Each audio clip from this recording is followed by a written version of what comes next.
안녕하세요. 결혼생활 4년 만에 남편과 이혼한 30대 여성입니다. 인정하고 싶지 않지만 아까운 청춘을 남편 같은 사람을 만나서 참으로 부질없이 보낸 것 같아요.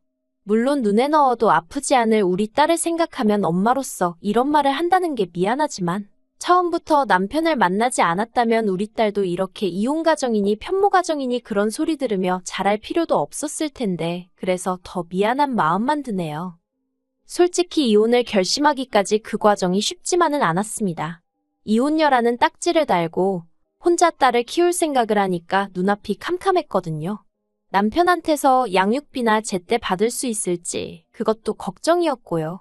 그래서 비록 제가 안정적인 직장을 다니고 있기는 했어도 몇 푼이라도 더 받아내야겠다는 생각뿐이었어요. 사실 남편이 완벽한 사람은 아니었지만 그래도 이렇게 이혼까지 하게 될 줄은 몰랐습니다. 어떻게 보면 저희가 이혼하게 된 불씨를 던진 사람은 남편이 아닌 시동생이거든요. 그리고 시동생 이야기를 하려면 일단 남편 이야기를 안 할 수가 없네요. 제가 남편하고 처음 만났을 당시 저는 32로 저 하나 아껴주고 가정에 책임감이 있는 그런 남자를 만나 결혼하고 싶었어요. 그리고 제 눈에는 남편이 딱 그런 사람으로 보였습니다. 비록 모아둔 돈은 많이 없었지만 시어머니와 시동생들에게 다정한 아들이자 오빠였고 듬직한 가장 노릇을 하는 사람이었으니 자기 가정이 생겨도 최선을 다하겠구나 싶었달까요. 그런데 지금에서야 생각해보면 헛똑똑이도 그런 헛똑똑이가 없었네요. 남의 집 기둥뿌리는 뽑아오는 게 아닌데 그걸 뽑아왔으니까요. 남편은 이남일녀 중 장남으로 경제적으로 녹록치 않은 집안에서 자랐다고 들었습니다. 시아버지라고 불러도 될지 모르겠는 게 남편은 늘 그 사람이라고 칭하거든요. 아무튼 그러니까 남편의 친아버지는 남편이 초등학교에 들어가던 시기에 술집 여자랑 눈이 맞아 집을 나갔답니다. 그리고 이후로 소식 한번 전하지 않다가 남편이 고등학교를 졸업하고 한참 현장에서 일하던 시기에 죽었다고 연락이 왔대요. 하지만 남편이나 시어머니는 원망이 컸고 시동생이랑 신우는 그런 아버지에 대한 기억이 거의 없었다고요. 그래서 장례 같은 것도 따로 안 치렀다 들었습니다. 그리고 저는 그 사연을 듣는 동안 가슴이 너무 아팠어요. 어떤 이유건 간에 집안에 가장 자리가 비어 있었으니 시어머니 혼자서 자식 셋을 건사하기가 쉽지는 않으셨겠구나 싶었으니까요. 그래서 저는 진심으로 시어머니나 시댁 식구들에게 잘해주고 싶었습니다. 저는 남편과 달리 경제적으로 유복하진 않아도 화목한 가정에서 사랑을 받으며 자랐기 때문에 남편이나 시댁 식구들에게도 저와 같은 추억을 만들어주고 싶었달까요.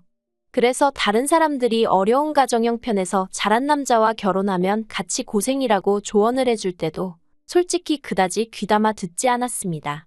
돌이켜 생각해보면 정말로 제가 어리석었던 거지요. 아무튼 그렇게 시어머니가 혼자 자식 셋을 키우셨는데 문제는 자식 셋을 너무 달리 대하셨다는 거예요.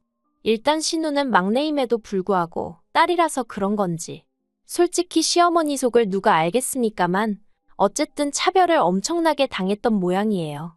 그래서 고등학교 졸업하자마자 독립하고 이후로 저희 남편하고만 간간히 연락하고 지내지 시어머니하고는 정말 남보다도 못한 사이로 지내고 있어요. 그리고 제 이혼의 시발점인 시동생에 대해서 이야기를 해보자면요. 대학 등록금부터 시작해서 자취비용은 물론이고 생활비에 졸업하고 취업한답시고 허비한 2년까지 전부 모조리 다 시어머니한테 받아 쓴 한심하고 철없는 인간입니다. 그리고 이걸 제가 어떻게 알게 되었냐면 시동생이 자기 입으로 자기는 그때까지 아르바이트 한 번 안 해봤다면서 무슨 자랑하듯 이야기를 했기 때문이지요. 그리고 시어머니가 당신 돈으로 당신 아들한테 해주신 건데 제가 열 올릴 입장은 못 되잖아요. 그래서 그냥 그랬냐, 시어머니가 고생을 많이 하셨겠다고 돌려서 한마디 하고 말았는데 그나마 그것도 제가 무슨 뜻으로 했는지 눈치채질 못하더군요.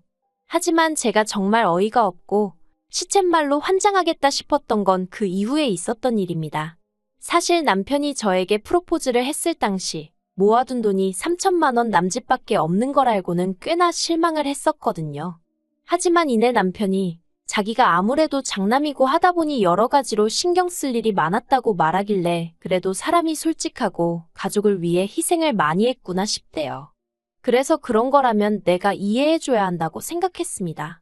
막말로 자기 가족을 모른 채 하고 자기 배만 불리는 사람보다는 100배 1000배 낫다고 생각했으니까요. 그런데 알고 보니까 돈을 못 모은 이유가 시어머니 사시는데 생활비를 보태드린 것뿐만 아니라 시동생이 출퇴근하는데 차가 필요하다고 해서 차를 사줬었다는 거예요. 정작 저랑 한참 연애하던 당시에도 남편은 차가 없었는데 말이지요. 게다가 그게 다가 아니었습니다.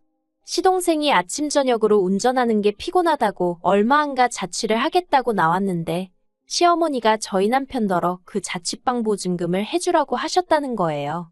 그리고 바보 같은 남편은 자취방 보증금은 계약이 끝나면 돌려받을 돈이니까 괜찮다고 생각해서 해줬다대요. 이런 내막을 알고 나니까 젊어서부터 고생 많이 하신 불쌍한 시어머니라고 생각해서 저희 결혼할 때 단돈 100만 원도 안 보태주셨어도 불만 같은 거 전혀 없었는데 갑자기 대학도 못 간 아들이 새벽부터 밤늦게까지 현장에서 벌어온 돈 등골까지 빼다가 작은 아들한테 몰아주신 속도 없는 시어머니로 보이기 시작했고 그러니 괜히 원망스럽고 그렇더라고요. 그런데 이런 제 속내를 알 리가 없으셨던 시어머니는 저에게 여러 가지로 기대하시는 바가 많으신 눈치였어요. 그리고 저는 결국 그래 시어머니도 당신 나름의 사정이 있으시겠지 생각하고 기왕 한 가족이 되었으니 내 할 도리는 하면서 잘해야겠단 마음으로 시간이 날 때마다 그때그때 사정에 맞게 최선을 다해 챙겨드렸습니다.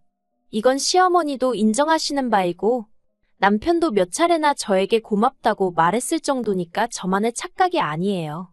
몇 가지 일례로 신혼 때 남편이 없는데도 무턱대고 저희 집에 오셔서 주무시고 가시겠다 하셨을 때도 자식들 다 내보내고 나니 외로우셔서 저러신가 보다고 그래서 싫다 좋다군 소리 없이 며칠이고 방 하나 내드렸고요.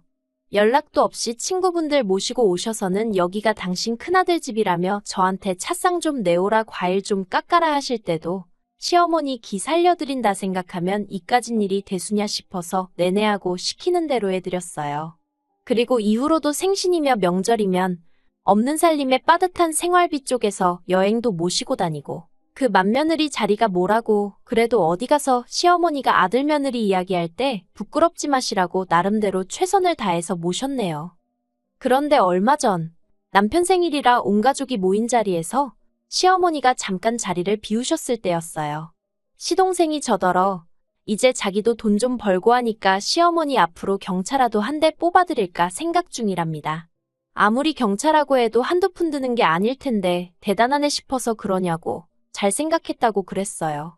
그런데 시동생이 자꾸 저 아닌 제 남편 눈치를 살피는 것 같아서 무슨 꿍꿍이가 있나 싶더라고요. 그래서 식사가 끝나고 가족들이 다 각자 자리를 일어선 후에 제가 남편더러 아까 시동생이 눈치를 주는 것 같던데 뭐였냐고 물었네요.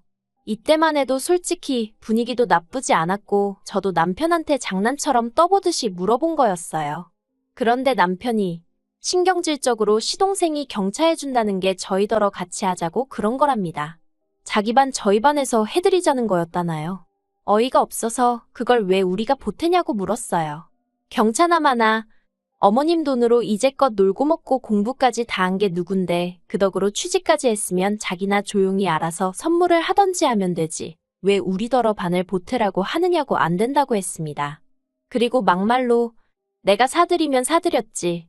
시동생 효도하는데 무슨 좋은 일 시킨다고 꼽사리 껴서 반 보태고. 그렇게는 하기 싫다고 했지요.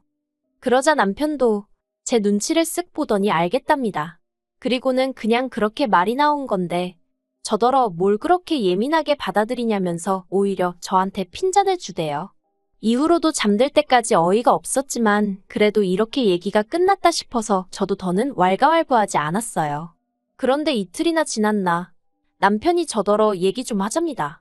그래도 함께한 시간이 있는데 목소리만 들어도 얼굴만 봐도 대충 딱 느낌이 오더라고요.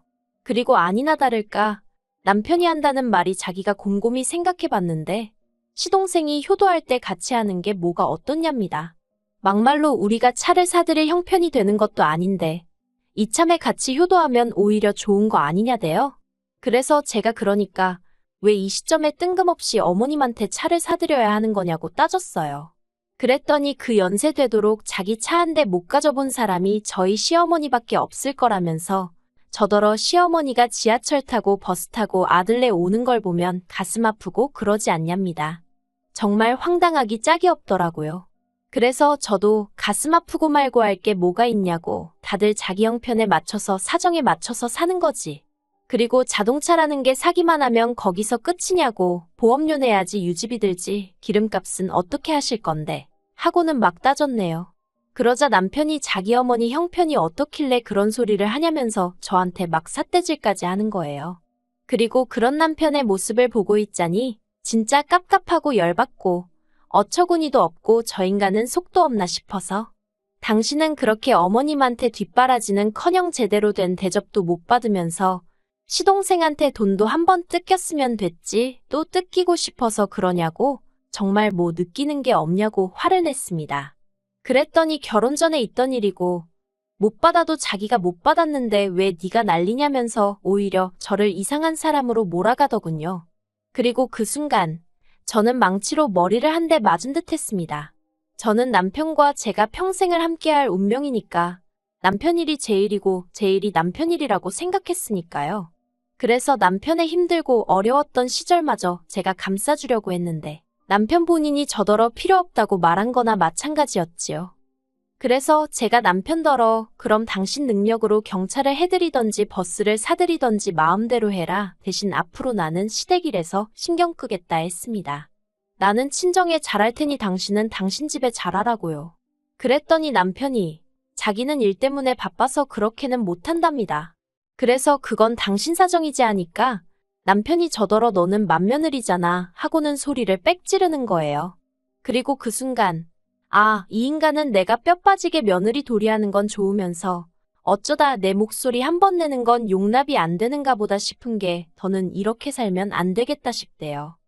그래서 제가 남편에게 그럼 나는 이 집에서 뭐냐고, 어머님 비위나 맞춰드리는 사람이냐고, 그런 거면 더는 그 짓거리도 못하겠다고 이혼하자 했습니다. 그랬더니 남편도 한다는 소리가 그까짓 거 경차 돈반 보태는 거 1,000만 원이면 뒤집어 쓸 건데 그깟 돈 때문에 집안 분란을 일으키고 시어머니 가슴에 대못을 박았다면서 자기야말로 저랑은 못 살겠답니다. 저한테 너무 실망했다나요. 그리고는 한다는 소리가 이혼 소리는 제 입에서 먼저 나왔으니까 제가 위자료를 줘야 된대요. 우리 딸이 아빠 없이 자라게 된 것도 전부 다 저 때문이라면서 그 어린 애한테 너는 엄마 때문에 이제 아빠 못 보고 사는 거야. 그 소리를 몇 번이나 하는 게 아니겠어요. 정말 또라이도 저런 또라이가 있나 싶어서 결국 그 길로 애 데리고 친정으로 나왔습니다. 그리고 저는 바로 변호사를 고용했어요. 정말 다행인 게 제가 벌어오는 돈으로 아파트 대출 갚고 적금 들고 비교적 굵직굵직한 일들을 처리했고 남편 월급으로는 각종 공과금이며 생활비로 다 사라져버렸거든요. 남편이 세금이 어쩌고 하면서 먼저 그렇게 하자고 해서 그대로 따라준 건데 그게 저에게 도움이 될 줄 누가 알았겠어요? 덕분에 온통 귀찮은 자비는 남편이 도맡아 정리해야 하는 상황이 되었더라고요. 그 꼴을 보는데 얼마나 고소하던지. 그리고 결론부터 말하자면 결혼 생활 기간이 4년이라서 많이는 아니지만 그래도 위자료 500 받아냈습니다. 그리고 아이 양육비는 남편이란 작자하는 꼬락서니를 봤을 때 절대로 매달 받아낼 수 있을 것 같지가 않더라고요. 그래서 아파트 대출이 많이 남아있긴 했지만 그래도 양육비를 일시에 받는 셈치고 아파트를 제가 갖기로 하고 이혼했어요. 솔직히 부동산의 어두운 남편은 이 아파트가 얼마나 가치가 있는지 모르니 당장 매달 양육비니 뭐니 안 나간다 생각하니까 좋았나 봐요. 제가 먼저 이렇게 하자 하니까 오히려 저를 바보 취급하면서 좋다고 사인하더라고요. 저렇게 어리석고 셈에 어두운 사람인 줄 모르고 그저 순하고 착하고 가족애가 넘친다고 좋아했던 제가 머저리였네요. 그리고 마침내 법적으로 남남이 되기 며칠 전 어머님께 전화가 걸려왔었어요. 어머님은 그래도 여자가 남자 없으면 고생이라고 저더러 참고 살라셨지만 제가 막말로 친정이 없는 것도 아니고 그렇다고 직업이 없는 것도 아니고 뭐 한다고 정신 빠진 인간 뒤치다꺼리나 해가면서 돈 벌고 애 키우며 살겠습니까? 어머님께 이런 전화도 이제 하지 마시라 불편하다 정중히 말씀드렸네요. 수화기 너머로 어머님 우시는 소리를 들으니까 마음이 편치 않았지만 남편 말대로 제 어머니도 아니고 남인데 뭐 그런 것까지 제가 신경을 쓰나 싶어서 제가 먼저 전화 끊었어요. 솔직히 저는 똥 밟은 거고요. 남편은 지발로 복을 걷어찼다고 생각해요. 이제 남편이란 작자는 보나마나 다시 매일같이 죽어라 돈 벌어서 남 좋은 일이나 시키며 살겠지요. 지 복대로 사는 거라 하니 제가 뭐 해줄 말이 없네요. 저는요? 저는 이제 인생 2막을 시작해보려고 합니다. 똥 한 번 밟아봤는데 설마 2번 밟겠어요? 조심 또 조심하면서 살아보려고요. 그러면 좋은 날이 오겠지요.